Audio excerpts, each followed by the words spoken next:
Live from Fargo and serving you on TV, online, and on the go. This is Valley News Live at 5. Breaking news for you out of West Fargo. That's where just a short time ago, crews were called to R.J. Corman because the strong winds were peeling part of the roof back.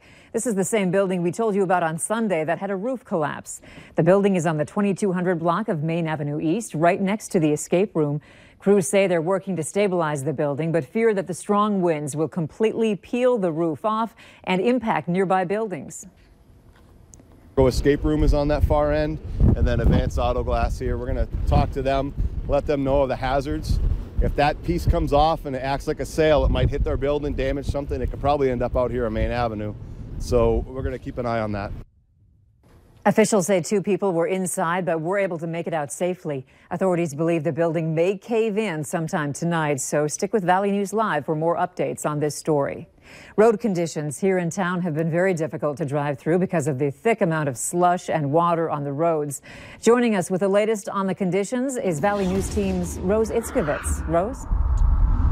Andrea, suffice it to say, it is windy out here. Watch this. I am leaning back and this wind is catching me. It's kind of fun actually, except very windy. Okay, so we are on I-29 at the 19th Avenue North exit. It is closed from here all the way to the Canadian border. And if you were watching at noon, any of you guys, I was over on I-94 at the Veterans Boulevard exit, and that too is closed all the way to Bismarck. Main Avenue at that is closed as well. And also Highway 2 from Grand Forks to Devil's Lake is closed. So you can see all of our closures on valleynewslive.com. But we just want to say to the NDDOT is saying these roads will be closed all through the night at least. They say the earliest they will open up will be in the morning, but they can't even promise that at this point.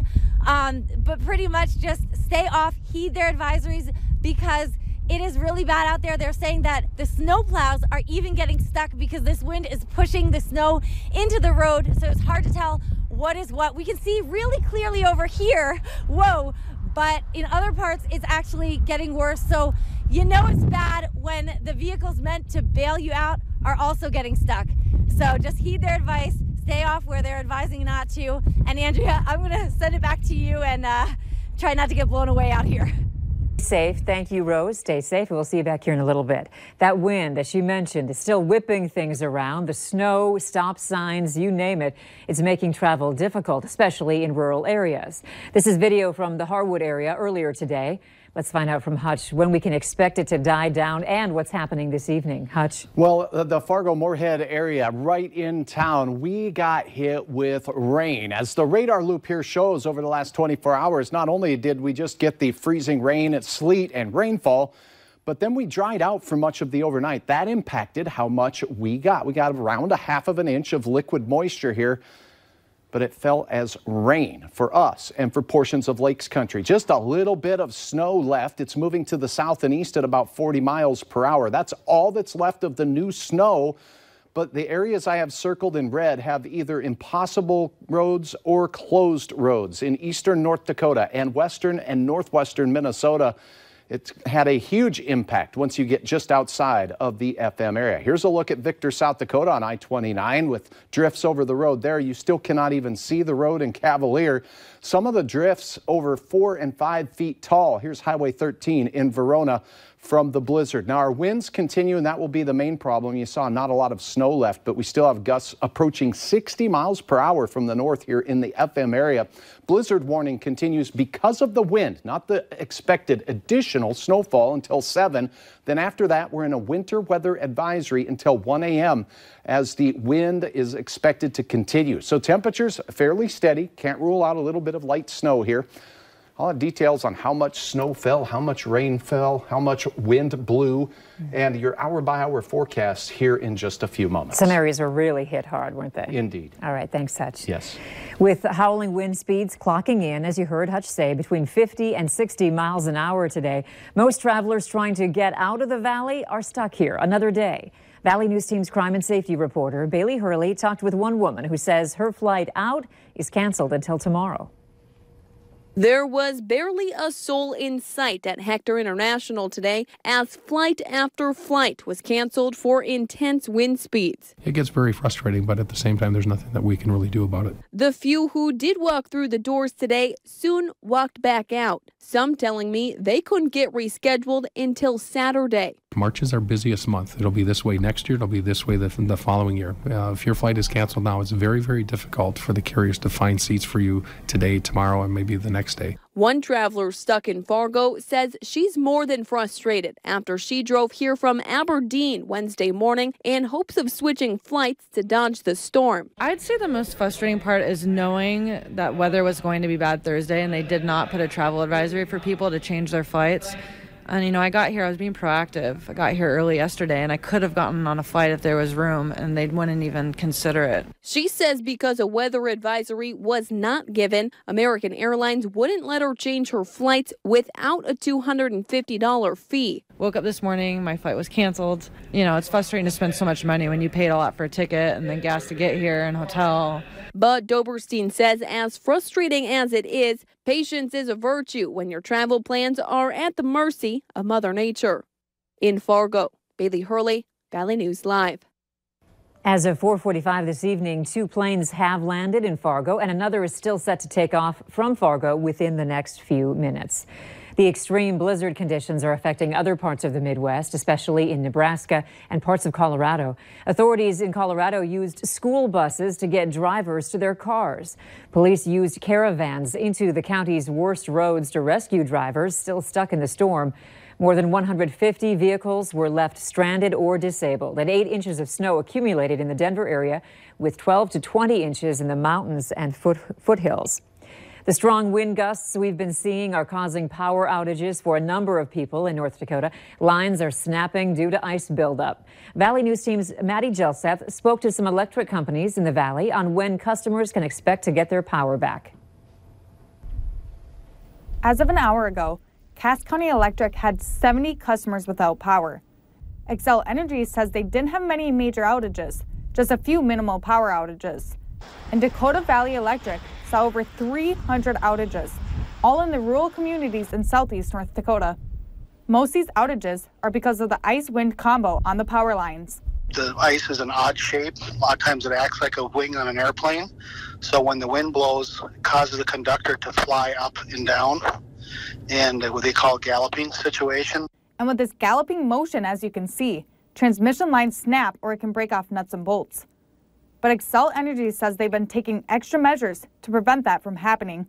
The big deal about the new line that we put in from the Twin Cities, they're massive steel structures that should withstand anything short of a tornado is our expectation. Cass County Electric says they were also prepared for the storm. We design our lines to withstand a half inch of ice and 40-mile-an-hour wind. Xcel Energy says an average customer should only be out of power for an hour or so. Cass County Electric says crews are working quickly to restore customers who are without power. And Dakota Valley Electric says they don't know when people's power will turn back on. I'm looking at the number of issues we have out there. It's going to be at least 2 days, if not the third day. In Fargo, Maddie Gelseth, Valley News Live. For a list of power outages in the community and when your power is expected to be back on, go to valleynewslive.com and click on this story. The roof on the commercial building at 3301 13th Avenue South in Fargo officially collapsed last night. The Fargo Fire Department says the building was deemed unsafe due to a sagging roof and leaning walls. It's near Ramada by Wyndham and is home to 8 companies that lease space there. Tenants noticed leaks in the building on Monday, and then the ceiling started to sag and they had to evacuate. Prairie property managers tell us they are working with their insurance carrier, contractors, and engineers to determine the most efficient and safest way to remedy the situation. The strong winds here in Fargo made this billboard along I-29 near the tri-level fall to the ground earlier today. Crews working in the area say it luckily fell away from the interstate, so it didn't cause any traffic backups. Right now, there is no word as to when the billboard will be cleared, but you are asked to use caution when driving in that area in case it falls more. We've been moaning about all the snow we have, but early this morning, that snow helped Moorhead police track down a suspect. They were called to the 600 block of 41st Avenue South around 2 this morning on a report of suspicious activity. A homeowner heard noises outside and saw fresh footprints around his house. When officers arrived, they tracked the footprints to several other homes and cars in the area and eventually to Bellesley Boulevard, where they arrested 26-year-old Anthony Alvarez. Police say he was wearing shoes that exactly matched the imprints left at the scene. Alvarez faces several charges, including tampering with a motor vehicle and trespassing. He has no permanent address. A Fargo woman is asking people to be on the lookout for her stolen car. She says it was taken from her apartment building on 9th Avenue South last night. Amber Sandu says she left her keys in the building's laundry room door. When she realized she didn't have them, she went back to find that they were taken. She went outside to see if her white Chevy Impala was still there, finding, sure enough, someone took it.